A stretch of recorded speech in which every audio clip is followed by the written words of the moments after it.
9 de la mañana ya con 4 minutos y ya está con nosotros Alejandro Castro del despacho Castro y Asesores, Castro Cordero Asesores. Bienvenido. Buenos días, Viridiana. Buenos días, Gastón. ¿Cómo estás, Ale? Bien, muy bien. Oye, Gracias. qué bueno que vienes. El otro día me compartías un documento. Si no, y corrígeme por favor si nos equivocamos, la ministra Norma Piña se voltea con el Pleno, con todos los ministros, y les dice, oigan, vamos a poner a consideración la posibilidad de discutir aquí el tema de la reforma judicial. Ella, por lo que veo así funciona, pone en la mesa la posibilidad de discutirlo y les pregunta, ¿podemos o no podemos discutirla aquí? ¿Estoy en esa parte? ¿Empezamos bien? Totalmente correcto. Okay. ¿Por qué es muy importante platicar hoy? Porque la próxima semana lo más seguro es que esto va a ser noticia y la Suprema Corte va a decidir si puede analizar la reforma constitucional, la reforma al Poder Judicial como tal. Okay. ¿Qué sucedió? El 11 de septiembre, el 15 de septiembre y el 17 de septiembre, jueces y magistrados del Poder Judicial le solicitan a la Suprema Corte que revise si es constitucional o no, o si es legal o no, la reforma al Poder Judicial. Okay. Como no es procedente una acción de inconstitucionalidad o una controversia constitucional, la Suprema Corte, la ministra dice, bueno, tenemos competencia, ¿lo podemos hacer? Okay. ¿Sí o no lo podemos hacer? Y como dices, lo ponen al Pleno de la Suprema Corte y esos 4 escritos los turna. Cuando se lo encarga Lenia Batres, ¿qué significa? O sea, la presidenta dice, Viridiana, ¿qué significa eso? Es tu proyecto. Ajá. Como tal no se lo encargó a Lenia Batres. Tiene 3 Yasmín Esquivel y 1 lo tiene Alcántara Carranca. ¿Y qué significa que lo tengan?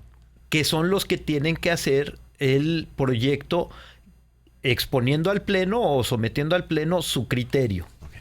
Ellos estaban enlistados para el día de ayer, no se vio.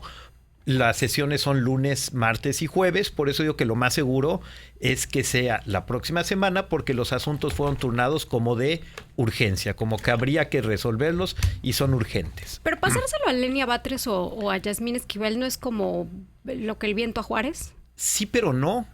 Sí, porque sabemos lo que va a contestar. O sea, ajá. Pero yo creo que también sería muy importante encontrar los 2 criterios.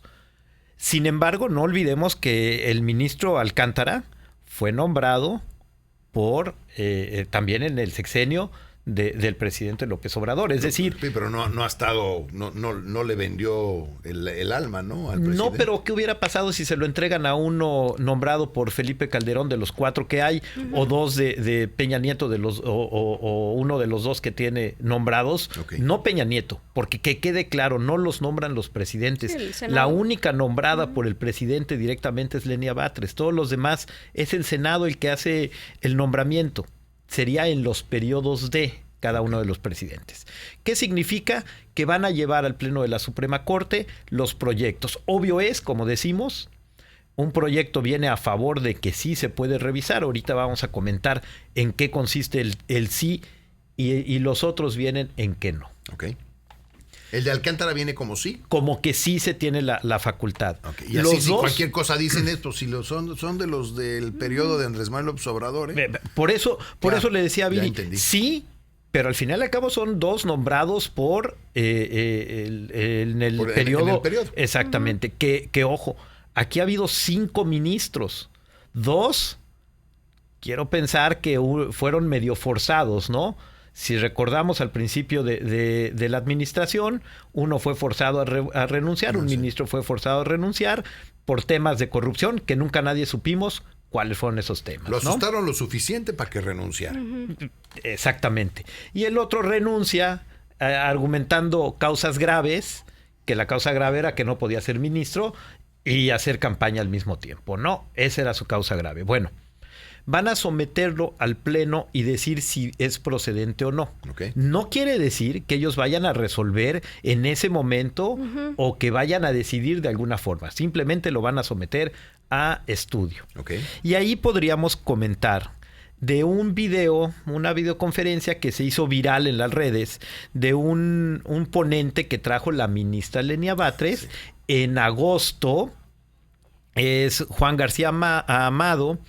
Y su conferencia se tituló ¿Tiene el límite los intérpretes constitucionales? Es decir, que si la Suprema Corte tiene un límite para interpretar la Constitución. Y de ahí podrían surgir algunas preguntas, como ¿la Constitución se interpreta? En mi opinión, y la de casi todo el mundo, o todos los que no tengan cierto interés en decir que no, pues sí, porque es una norma jurídica que necesita interpretarse. Claro. Diría este ponente, es porosa. ¿Qué quiere decir? Que hay cosas que no están dichas y que se tienen que decir, ¿no? No todo lo tiene que decir. Ahora, ¿tiene competencia la Suprema Corte? En la opinión de casi todos los juristas, dicen que sí. ¿Por qué? Porque el proyecto de la ministra Yasmín Esquivel, si bien es cierto, cita una tesis de la Suprema Corte que dice que no tienen facultades, es del 2000.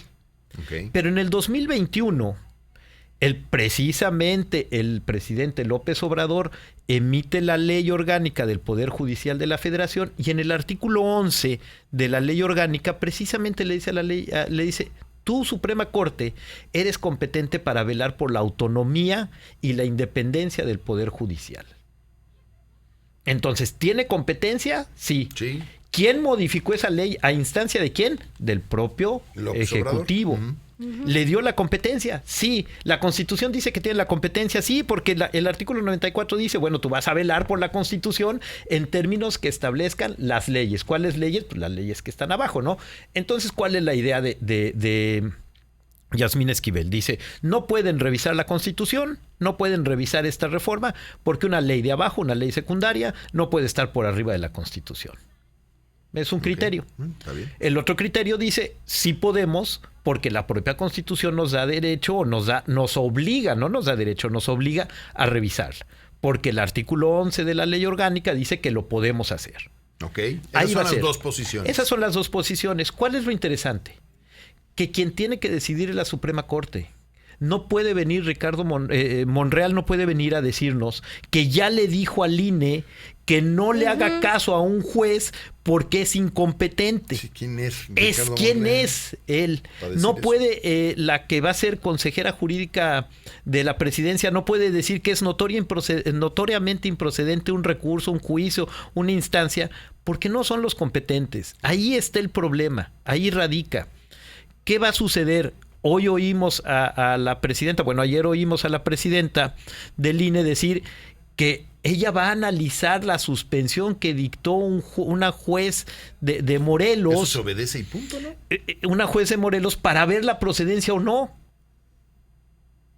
El problema es uno. El otro día me preguntabas, Viri, bueno, ¿y qué va a suceder si incumplen ¿Y qué pasa? La suspensión?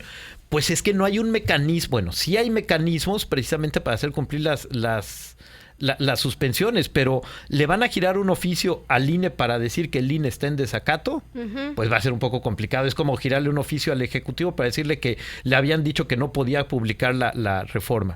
O van a irse en una denuncia por un delito de violación a la suspensión cuando sabemos hacia dónde va a correr la Fiscalía, hacia dónde va a caminar la Fiscalía. O sea, ¿qué pasa si a mí civil, a mí Viridiana Pacheco, un juez me da una orden y yo decido no acatarla? ¿A mí qué me sucede? Te podrían meter a la cárcel. Ok, ¿por qué no sucede eso con el INE ahorita que no lo hizo o con el Ejecutivo que no lo hizo? Porque no hay un poder exactamente que lo pueda hacer cumplir. Esa es mi opinión. Si yo voy a la fiscalía, si se hace la denuncia ante la Fiscalía General, pues dudo que vayan a ejercer, como que se va a perder o la abrir carpeta, una ¿no? carpeta de investigación, ¿no? Ahora, lo que pasa es que abrimos una puerta que verdaderamente asusta, porque salen todo este tipo de personajes a decir no le hagan caso a los jueces.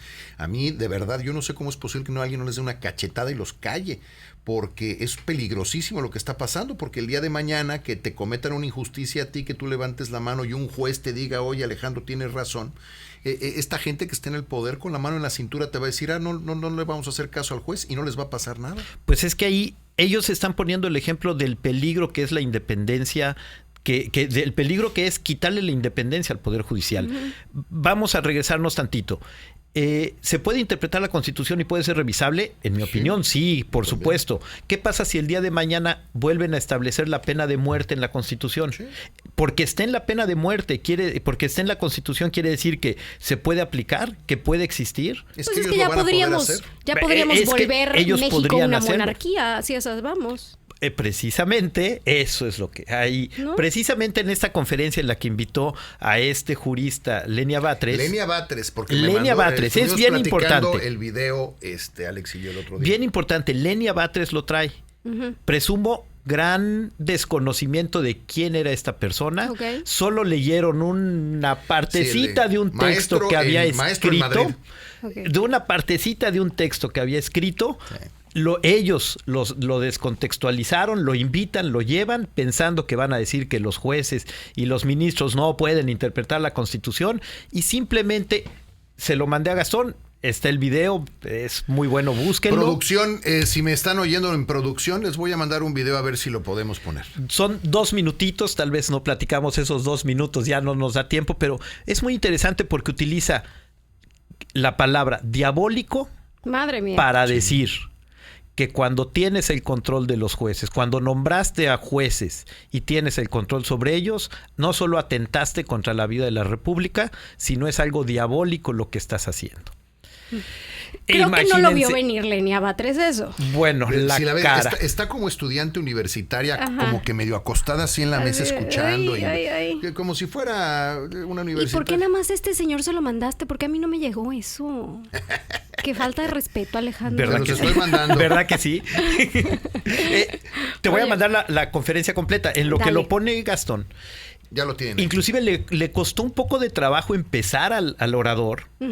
Y se tardó como 10 minutos en ir justificando lo que iba a decir porque él conocía perfectamente. Y yo supongo que ¿él sabe lo que vino? Es que yo creo que él no entendía quién lo había invitado a hablar de lo que iba a hablar. Hasta que se dio cuenta. Permítanme hacer un gran paréntesis acá de contexto para quien nos esté agarrando así como que la onda en la conversación. Lenia Batres claramente tiene la postura de que los jueces, magistrados, etcétera, deben de ser votados, debe de perder su autonomía la Suprema Corte de Justicia, etcétera. Y este señor supongo que lo invita para reforzar su idea, pensando que va a reforzar su idea. Exactamente. Y resulta ser que hace todo lo contrario. Vamos a escuchar. Vamos a escucharlo. Ok. Venga de ahí. ¿Qué necesito yo? ¿Qué necesita mi partido? Que los jueces utilicen ese poder, pero a mi favor. Entonces, esa es la combinación perfecta. Jueces con mucho poder, políticamente manejados. Jueces cuyo poder lo entiendan como delegación del soberano, como concesión del partido, y que sean serviles, que respeten la letra cuando el poder le conviene y que la trasciendan en nombre de los principios cuando al poder beneficia. Y con esto ya es radicalmente en contra de lo que Lenia Batres supongo. Y se ve a Lenia Batres como empieza como que a morder el lápiz. Y si uno ve toda la conferencia, dura 1 hora 20 minutos. La conferencia. Al final el señor agrupó 8 preguntas o 9 en una. Y yo creo que sentía la presencia, la presión. Pero lo más impresionante de este evento fue cuando va a empezar la conferencia, Lenia Batres toma la palabra y lo pone como la persona más inteligente del mundo y le dice, aquí está mucha gente importante. Está la consejera jurídica, está fulanito de tal, y hay también mucha otra gente que se me va el nombre y se me olvida, pero también es importante. Y todos vinieron a oír lo que usted nos tiene que decir. Y dice este hombre dice esto. Pero lo más importante tal vez que hay que retomar de esta conferencia no es lo anecdótico, es que el mundo está pensando así. Hay una parte en la que dice, bueno, pero es que si no te gusta la independencia del Poder Judicial y no te gusta que resuelvan así, pues también platiquémoslo, pero no te llames demócrata. Claro, entonces piensa que quieres un modelo como el de Rusia, como el de Putin, como el de Turquía y como el de China. es muy claro, dice, bueno, también se vale, si lo vale, quieres, sí, claro. también se vale. Si quieren pueblo También- bueno ser así, está bien. También se vale. Sí, claro. Pero platíquenlo de esa forma, no pretendan engañar. Él todo lo llevaba hacia España, porque España trae también un problema Ahí traen una bastante bronca. fuerte, ¿no? Y él decía lo que está pasando en mi país, pero bueno. ¿Cuál va a ser la noticia de la próxima semana? Yo creo que la Corte va a analizar si es procedente o no analizar las reformas. Es muy importante. Lo que se está pidiendo es revisen si los derechos que se están llevando a cabo, los derechos que se están quitando, agreden o van en contra de los derechos de los trabajadores de Si la no Corte. es regresiva, ¿no? Si no es regresivo, Claro. si no estás yendo contra tratados internacionales, pero lo más importante, si hubo claridad en la creación de esa reforma. Porque si vemos, hubo muchos vicios y muchas irregularidades en el proceso de la creación de la ley, Sí. de la reforma. Hay muchas. Ok, la próxima semana podemos darle continuidad. Si hubo algo, hay claro el que sí, lunes, por porque además son supuesto. capaces de hacerlo también. Bueno, no, porque es la Suprema Corte, quién sabe, pero el martes no trabajan. Lunes, ¿no? martes. Martes no trabajan. Martes no La trabajan, Suprema Corte. lunes, martes o jueves que se pueda Y lo vemos. llevar. Lo vemos, claro que sí. Alex, pues muchísimas gracias. Importante esto que va a pasar porque, bueno, lo discutirán. Lo discutirán No sabemos qué vayan a decidir, pero lo van a discutir. los órganos competentes. Exacto, a quien le corresponde, y de verdad no es mala leche ni nada, es que de verdad me da algo de nervio el sentir que como que no nos estamos dando cuenta de lo que está pasando, están pisoteando la ley enfrente de nosotros y les aplaudimos y decimos que son lo máximo. No nos damos cuenta lo que está por pasar en este sacrosanto país, pero bueno, pues tenemos el gobierno que nos merecemos. Cuídense mucho. Gracias, Gastón. Gracias, Viridiana. Alejandro Castro de El Despacho Castro Cordero Asesores. Vamos a un corte. Ya regresamos.